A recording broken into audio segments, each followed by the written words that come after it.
This is Seasons of Discontent with your hosts Rick Snyder and Matt Combs on the Hogstein Network.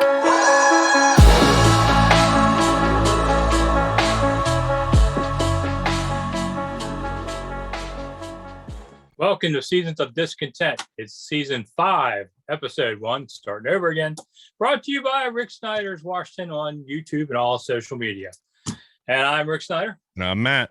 And we're back for 5th season in this format, discussing all things Washington sports and life as part of the mighty Hogstein Network on audio and on YouTube, Rick Snyder's Washington.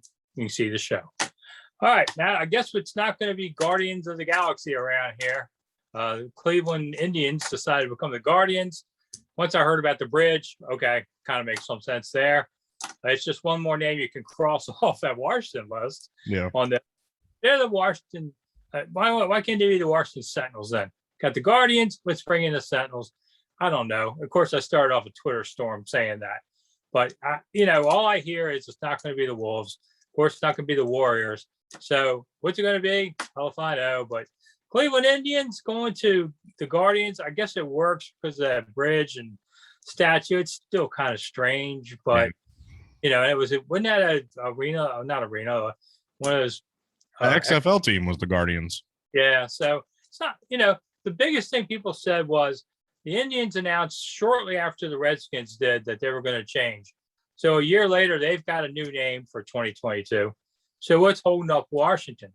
Well, they're still going to have a name for 2022 also, but start 6 months later. They're still in focus groups. They're still talking about stuff. Sometimes I wonder if you're people who are consultants for things, you get paid as you work. Yeah. Sometimes, yeah, you get paid per minute. Yeah, you take longer to maybe think about this, so the money keeps coming. It's like lawyers. I'm surprised you've been hearing that it's not Red Wolves, because I know a lot of the players want Red Wolves. John Allen wants Red Wolves bad. So no one cares what players want. Yeah, players. But I don't know. Like I've told you before, it has to be something exciting. I'm sorry, but Guardians is not going to grab those Indians fans. It's got to be something. Guardians just sounds cheesy to me. I don't know. Yeah, it's not a grab you type name. Like, I don't know. I still think the Washington Redskins end up being like the Hogs or something like that. They're going to try and tie that history into the present, type thing. But it's funny to me how fast the Indians were able to make this change. I mean, they said we're going to have a new name next year. This is the last year that will be the Cleveland Indians. And then in the middle of the damn season, they were able to come out with the name. They got names, logos, jerseys, everything. Like I said, I can drive my car as fast or slow as I want. True. And you can pick a name finally.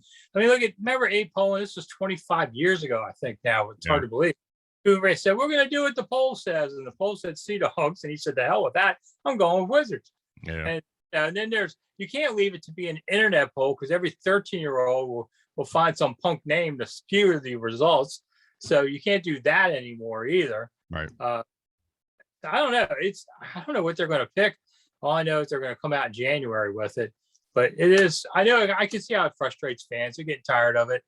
And somewhat, maybe it stays Washington football team or club. Who knows? I mean, I wouldn't love it, but no. Who knows? They can't sell the gear enough. Oh, come on, buy some more Washington football team gear. It's going to be obsolete next year. You won't want to wear it anymore. So I don't want to wear it now. I mean, look at the hat I'm wearing now. I'm not buying a Washington football team hat. I'm still wearing this. Well, and a lot of fans have asked me, and the question was put out there, can they wear their Redskins jerseys at the games? And Washington Times asked that of Jason Wright, and he said, we haven't even thought about that yet. I thought, okay, Jason, listen to me. Yes, they can wear their Redskins garb, or you are picking a fight you will not win. Yep. Will burn every last fan you have. And I mean, what are they going to do? Have this security enforce that at the gate? Like, oh, you're wearing a Redskins hat, you can't come in unless you take it off? No, they can't do that. That guy's making $10 an hour. He ain't worried about what you're wearing. They're making sure you're not bringing guns and knives into the damn stadium. Yeah, I mean, there's a free speech issue here now. They can say this is private property. Yeah, but it's also with a lot of taxpayer money paid to build it. So I remember Maryland had a problem years ago with the obscenity with the F Duke shirts. Yes. I was covering the team that year, so I happened to be up close to it. They basically, being a liberal school and all, they were all like, oh, no, you can't do that. But what they also thought was, they tried to make people turn them inside out, or they tried to swap shirts with them. But in the end, they said free speech governs it all, and we can't stop it. So all I'm telling the team now is you will step in a black hole if you do that. Yeah. I mean, look, you've already isolated I don't know how large of a group, but you've isolated some people that will not root for the team because you've changed the name, or, there's still a lot of people that are upset that you've got rid of Redskins. I mean, if you're going to tell them that they can't wear their gear to the stadium, I mean, that you're just dying. You're asking for a fight that you don't want to win. You don't want to have, you know what I mean?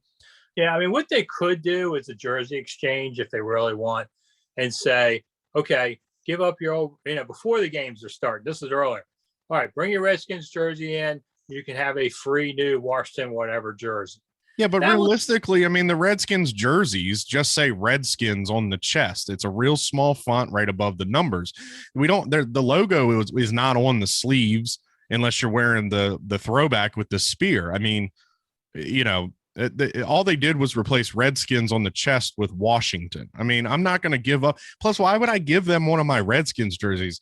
I'm not like, if I'm going to wear a Darryl Green or an Art Monk jersey to the stadium, I'm not giving that up for a Washington football team Darryl Green jersey, because he never wore that jersey. You've got to look at it that way. Well, there are some people will, but some people will. And I think give it 5 to 10 years, it'll cycle itself out. Mostly. I agree. So you don't pick a fight on there. Now, the team does report to Richmond Wednesday night. They start practices Thursday.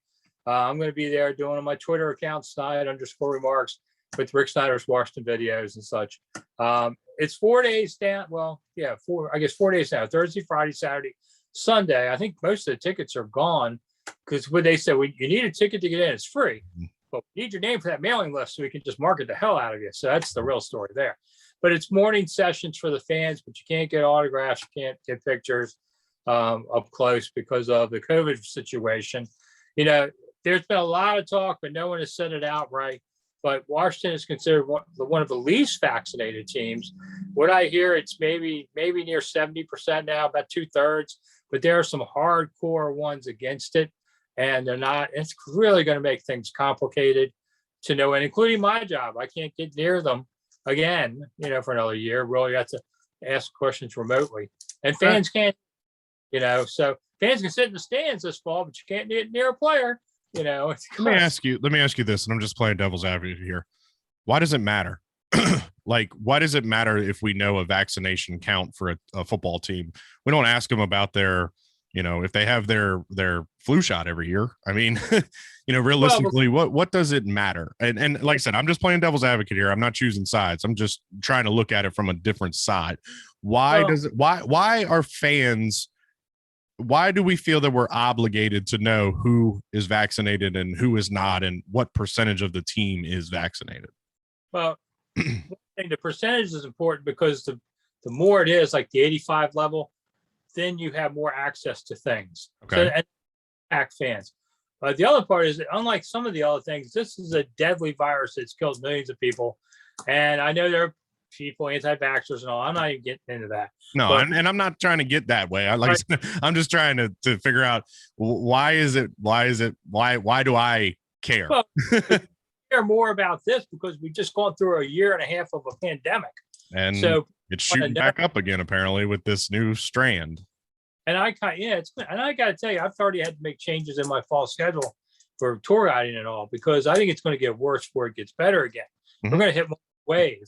And yeah, I've been vaccinated and I'm not as worried about it. I mean, I just spent the weekend on vacation down Charlottesville. There wasn't anybody wearing masks around there, and restaurants, I dined outdoors, but restaurants were full. I mean, America's going forward, no doubt. Yeah. They want to know about players because they want to know it could have an impact on games.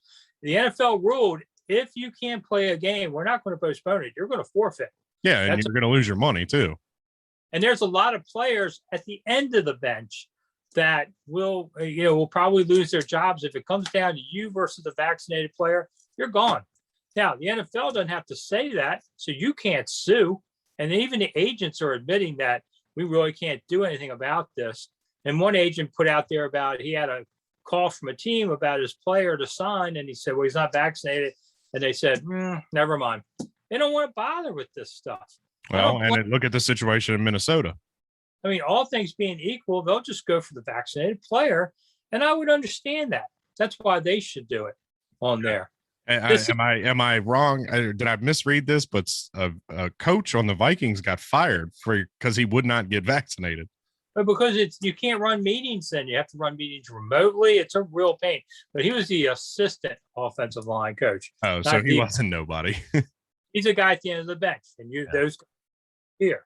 One thing though, it's not a violation of HIPAA laws. Just in case people are starting, one of Dak Prescott's upsets.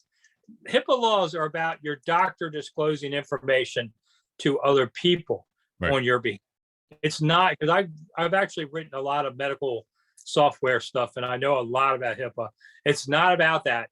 It's about privacy among medical situations. So if you're, say your boss couldn't call your doctor and say, "Has he had a shot?" No, the doctor can't tell. That's a HIPAA violation. But you, on your own information, is not a HIPAA violation. That's just your own privacy.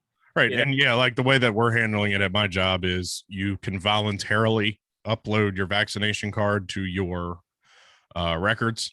However, I am not allowed to flat out ask you if you've been vaccinated, and I'm not allowed to basically contact our health and medical department and ask, has X, Y, and Z been vaccinated? We're not allowed to do that. That does violate HIPAA. But yeah, I mean, I don't know. It's an interesting situation with the NFL. I know the Cole Beasley stuff is, that's never really gone away. He's still sticking to his point that he's not getting vaccinated. And, look, it is a personal choice, but at the end of the day, also you have a responsibility for those other 53 people on that roster, plus the coaches and all that stuff to, not only protect them, but protect you and your family. I don't know. It's a very interesting. I feel like it's a really big powder keg that's getting ready to explode before the start of the season. One thing that really surprises me is that for Washington last year was the least COVID positive team. And one of the guys, Haskins, who broke protocol, is gone. So why are they suddenly turned around and now the least vaccinated team? Mm-hmm. Suddenly decided coach is okay. No, man. Rivera still, if Rivera got go well. Yeah, that's another thing. I mean, Rivera had cancer. I mean, look, he may have beaten cancer so far, but we all know cancer comes back. I mean, my grandmother died from cancer. It disappeared and came back 11 times. I mean, that's just facts. It continues to rear its ugly head. Plus, we've talked about in the past, I can understand a guy like Montez Sweat. Now, like we talked about in the past, the way he came out and said he wasn't getting vaccinated for XYZ reasons, that wasn't necessarily a good thing. But you look at a guy like that who had a heart condition in college, and, there's a lot of up and down information about what you hear with the vaccination affecting people's hearts and stuff like that. I mean, I would be scared if I was him to get the vaccination, but he's also a pro athlete that is in immaculate shape. You would think maybe it wouldn't affect him, but I don't know. I think the smart decision is that they, obviously these players get vaccinated. Yeah. Well, I'll just say this before we have to go. I had a heart attack 19 years ago. I had this discussion with my doctor and I said, am I going to drop dead 2 years from now if I take this shot? I don't want you to come to my funeral and say sorry. I won't go over. And doc said, you have nothing to worry about with this. Of course we. Yeah. Well, and that was my decision. Look, my decision was always, I'm 38 years old. I'm in pretty decent health. I'm going to make sure everybody that needs the shot gets it before me, i.e. Rick, my parents who are both diabetic, people like that. I'm going to wait so that I'm not going to take a vaccination out of Rick's hands when he really needs it before me. And now that things have slowed down, the people have gotten vaccinated that they wanted to get vaccinated. I went and got mine. I mean, it's not hard. You just go get a shot. Your arm hurts for a day or two. And then, the second shot, you get a little sick. It is what it is. All right. We got to get out of here. I'm Rick Snyder. And I'm Matt. We'll see you soon. Bye.